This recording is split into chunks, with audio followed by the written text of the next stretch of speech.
శ్రీమాత్రే నమః. శ్రీ శివకామేశ్వర్యై నమః. అమెరికాలో కాలిఫోర్నియా ప్రాంతంలో ఉన్న శివకామేశ్వరి మందిరం ఒక వేదిక్ స్పిరిచువల్ సెంటర్గా కూడా ఎన్నో సత్కార్యాలను ఆచరిస్తున్నది. అటువంటి శివకామేశ్వరి మందిరంలో ఒక అద్భుతమైన కార్యక్రమం జరపబడుతున్నది. అది వేద పఠన కార్యక్రమం. మొత్తం నిష్ణాతులైనటువంటి 14 మంది వేద పండితులు ఋగ్యజుస్సామ అథర్వ వేదాలను కూడా ఇక్కడ పఠనం చేయబోతున్నారు.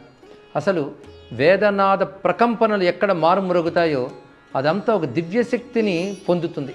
అలాంటి దివ్యశక్తి కేంద్రీకరింపబడిన చోట్లో కూర్చున్నా చాలు, ఆ శబ్దములు చెవి పడితే చాలు, మన సూక్ష్మ శరీరం దివ్యశక్తితో కూడి ఉంటుంది. అనేక విధమైన అరిష్టాలు తొలగిపోతాయి. వేద శబ్ద నాదానికి అంత శక్తి ఉన్నది.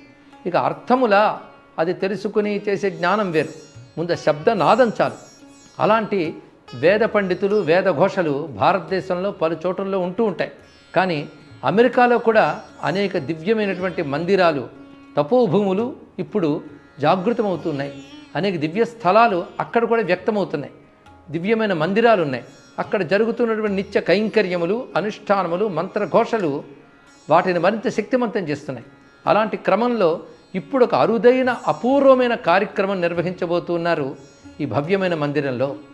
అంతమంది వేద పండితులు, పైగా నిష్ణాతులైన వేద పండితులు, పైగా పెద్దలైనటువంటి బ్రహ్మశ్రీ దోర్బల ప్రభాసక్తర శర్మ గారు, బ్రహ్మశ్రీ నరేంద్ర కాప్రా గారు మొదలైన వారి యొక్క నేతృత్వంలో అమెరికాలో ఉన్నటువంటి వేద పండితులు ఎందరో కూడా ఈ కార్యక్రమంలో పాల్గొని వేదనాదం చేయబోతున్నారు.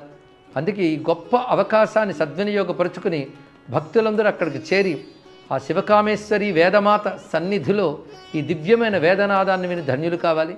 దీన్ని పూనుకొని నిర్వహిస్తున్నటువంటి సామవేదుల శర్మ గారు మొదలైన వేద పండితులందరికీ నమస్కారం.